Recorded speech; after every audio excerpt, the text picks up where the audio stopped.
Okay, can you tell me why they're spending so much money to try and block out the sun? Is it really about climate change? And what's the deal with chemtrails? It's not really about climate change. That's the story they use to justify it.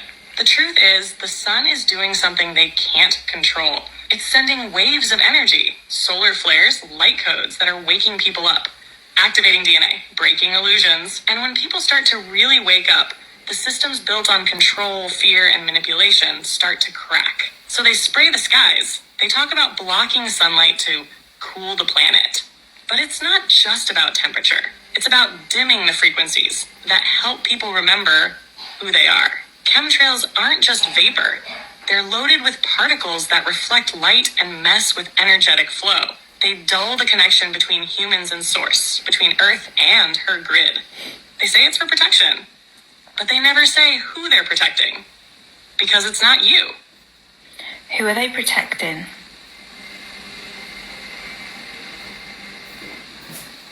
They're protecting the system, the power structures built on hierarchy, control, and disconnection. The ones who've shaped history, rewritten truth, and fed off fear for generations. They know that when people reconnect to source, when they feel the sun, the earth, their own soul, those structures collapse. People stop obeying, stop consuming, start remembering. So they protect the illusion, the veil, the matrix. Because once too many people see through it, it's game over for them. Who is they and who is them?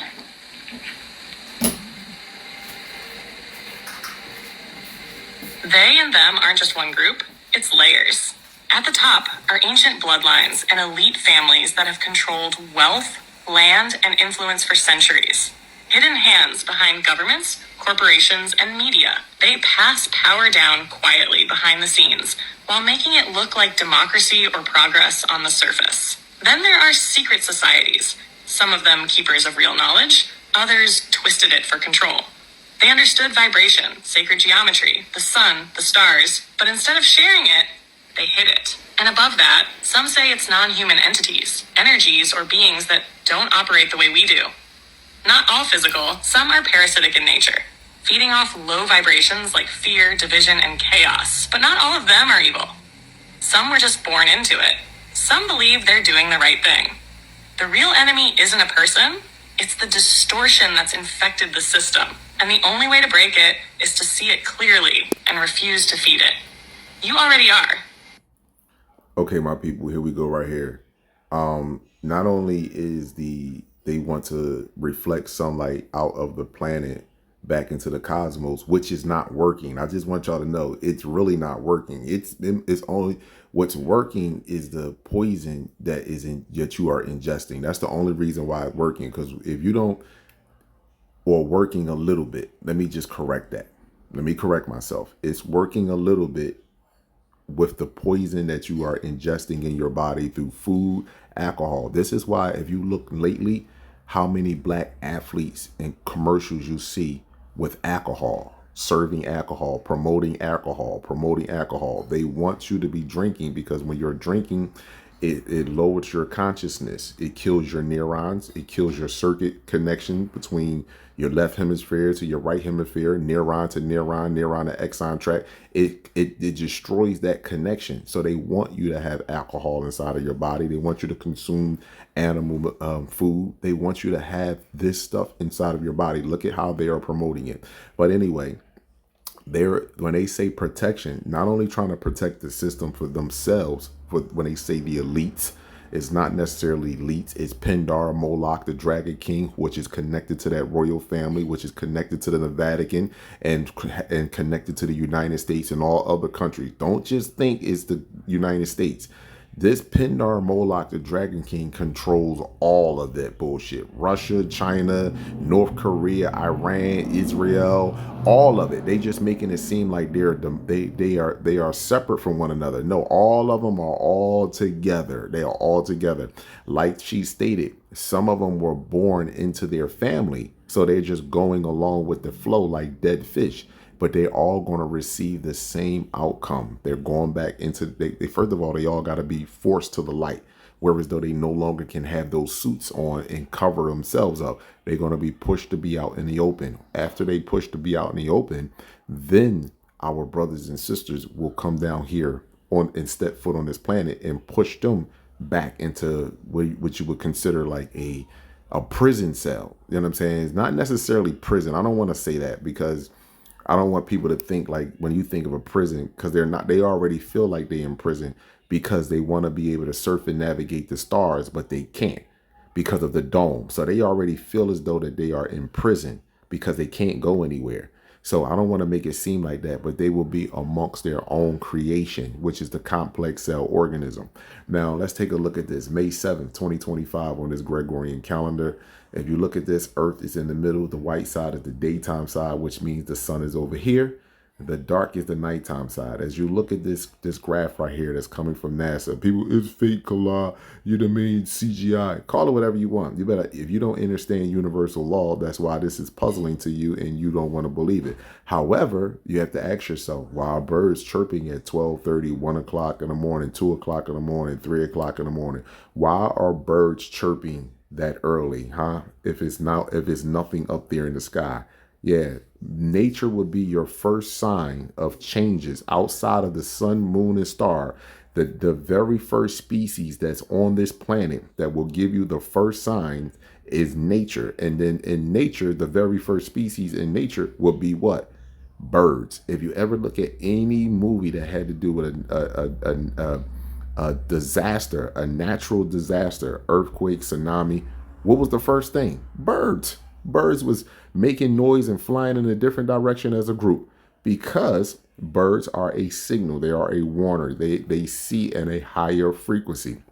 So your birds are chirping at 12:30, 1, 2 o'clock in the morning, and you think that's just normal. It's not. They see something in the sky that you are not privy to see at this particular time and moment. So if you look at this right here, look at the backside of the planet with all this energy that's coming in on the backside of the planet, as well as look at the colors. Look at the color, that purple color that's inside of there. This is deep, my people. I told y'all this is getting very, very telling, and you can tell how deep this is by the way that they are reacting on the planet. Look for May, whether it be before the Pope is elected or after the Pope is elected. Look for May, the end of May, sometime in May, going into June, an earthquake or some false flag or some false alarm to take place. Just look at what's happening, no matter what that may be. But just look at what's happening around the planet and pay attention. This is not for you to be in fear, but this is for you to be aware. Solar wind. When you look at the solar wind, look at the arrows. The sun is over here. Again, Earth is in the middle. The white side is the daytime side. The black is the nighttime side. So again, the sun will be over here. But when you look over here on the back side of the planet, look at the arrows reversing into the planet. The arrows represent solar wind. So the sun is over here and it's shooting energy, should hit the dome, hit Earth, and travel out into the solar system.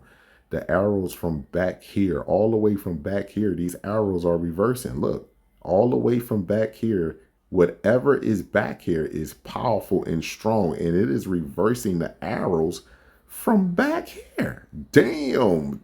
And you can look at the purple. You can see the purple that's in there as well. So whatever is back there is sending out equal amount of energy as our daytime sun, or even more energy.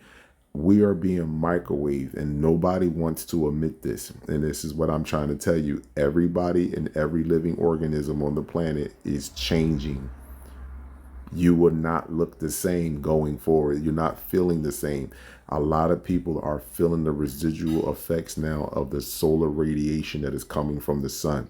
The 7-year tribulation is coming towards the end. Now your phenotype is going to be changing more and more. So if people can get mad and get upset with what I'm saying, that's completely up to you. That's a personal feeling versus using logic and common sense. That's all I'm saying to you, Paul.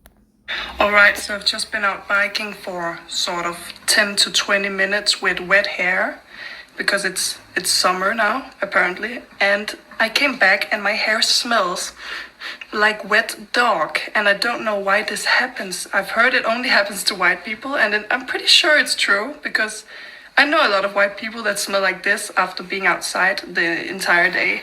There's something in our hair and in the city air that does this. It just smells like wet dog. So if you know why, please put it in the comments, because this is an interesting scientific thing to research. Pretty stupid, but interesting nonetheless. All right, have a nice day.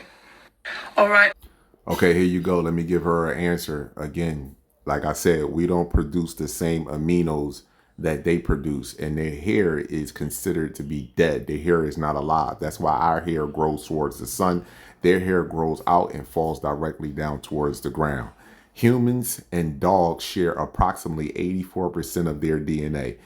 This means that a significant portion of the genes that make up both species' genomes are very similar. While this high percentage highlights a close genetic relationship, it's important to remember that the remaining 16% of the DNA contributes to the unique characteristics of each species. I hope this is able to help you out.